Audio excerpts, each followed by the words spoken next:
நிறைவாழ்வு AG சபை வழங்கும் morning மன்னாவிற்கு உங்களை அன்போடு வரவேற்கிறோம். கர்த்தருடைய பரிசுத்த நாமம் மகிமைப்படுவதாக. இந்த நாளில் உங்களை சந்திப்பதிலே மிகுந்த சந்தோஷம். எனக்கு அன்பான தேவனுடைய பிள்ளைகளே, ஏதாவது ஒரு புது காரியம் நடக்கணும்னு ரொம்ப ஆசையா இருக்கீங்களா? எனக்கு ஒரு புது காரியம் நடந்தா ரொம்ப சந்தோஷப்படுவேன் அப்போ நீங்க எதிர்பார்த்து கொண்டு இருக்கீங்களா? கர்த்தர் இன்னைக்கு உங்க கூட என்ன பேசுறா தெரியுமா?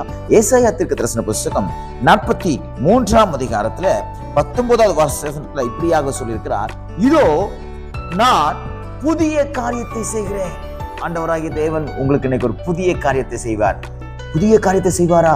அவர் எந்த விஷயத்துல செய்வாரு, எப்படி விஷயத்துல நீங்க செய்வாருன்னு ரொம்ப எதிர்பார்ப்போடு கூட இருக்கீங்களா? நீங்க என்ன காரியத்துல புதிய காரியத்தை எதிர்பார்த்து கொண்டிருக்கீங்களோ அந்த காரியத்துல கர்த்தர் இன்னைக்கு உங்களுக்கு ஒரு புதிய காரியத்தை செய்வார். அது எப்படி நடக்கும்? அது எப்படி ஆகும்? தேவனாலே ஆகும். தேவனாலே ஆகும். வாக்கு கொடுக்கிறவர் அவர், பேசுகிறவர் அவர். அந்த வார்த்தைகளை நீங்கள் விசுவாசிக்கும் பொழுது பரலோகத்தில் இருக்கிற தேவன் அந்த வார்த்தைகளை கனப்படுத்துவார். எனக்கு அன்பான தேவனுடைய பிள்ளைகளே, புதிய காரியம் நடக்கிறதுக்கு நீங்க நிறைய முயற்சி பண்ணிருக்கலாம், முயற்சிகள் எல்லாம் தோற்று போயிருக்கலாம். ஆனால் கர்த்தர் சொல்லுகிறார், நான் புதிய காரியத்தை செய்கிறேன். நீ அல்ல, நான் புதிய காரியத்தை செய்கிறேன் என்று கர்த்தர் சொல்லுகிறார். அவர் சொன்னார்னா அதெல்லாம் அவர் பார்த்துக்குவார். அதை பத்தி நம்ம பேர்டன் எடுக்க தேவையில்லை. நம்ம அதை குறித்து நம்ம கவலைப்படணும் அவசியம் இல்லை. வார்த்தையை விசுவாசிக்கணும். ஆண்டவர் எனக்கு ஒரு புதிய காரியத்தை செய்வேன் என்று வாக்கு பண்ணியிருக்கிறார்.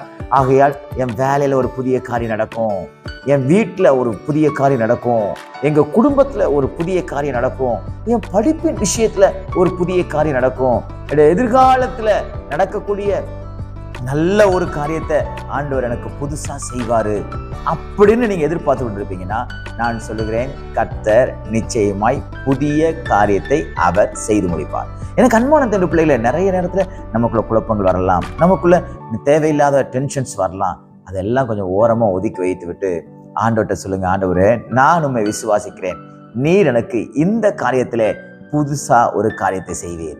இதுவரைக்கும் எனக்கு நடக்கல, ஆனா நான் எதிர்பார்த்துட்டு இருக்கிறேன், ஆனா இன்னைக்கு நடக்கணும்னு நான் விசுவாசிக்கிறேன்னு சொல்லுங்க. நான் சொல்லுகிறேன், கர்த்தர் சொன்னவர் உங்களுக்கு புதிய காரியத்தை செய்வார். உங்க சரீரத்துல ஒரு புதிய பலன் வரும், உங்க சரீரத்துக்குள்ள நல்ல ஒரு புதிய ஆரோக்கியம் வரும். ஆமீன். புதிய நபர்கள் உங்களை தேடி வருவார்கள். நீங்கள் எந்த காரியத்திற்காக ஆமீன் ஒத்தாசைக்காக எதிர்பார்த்து கொண்டிருக்கீங்களோ அந்த காரியத்துல கர்த்தர் உங்களுக்கு ஒத்தாசைக்காக புதிய நபர்களை எழுப்பி கொடுப்பார். உங்களுக்காக யுத்தம் செய்யும்படியாய், உங்களுக்காக வழக்காடும்படியாய், உங்களுக்காக நன்மை செய்யும்படியாக பரலோகத்தில் இருக்கிற தேவன் உதவி செய்வார். ஆண்டவர் சொல்லியிருக்கிறாரு, உங்க பிள்ளைகளுடைய வாழ்க்கையில புதிய காரியத்தை செய்வார்.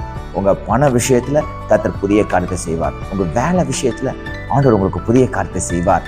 சுற்றுப்பட்டு உங்களுக்கு எல்லா சூழ்நிலையிலையும் ஆண்டவரால் அதை மாற்றி உங்களுக்கு ஒரு புதிய காரியத்தை செய்வார். விசுவாசிங்க, இந்த நாள் ஒரு புதிய காரியத்தை பெற்றுக் கொள்கிற நாளாக தேவன் மாற்றி கொடுப்பாராக. God bless you.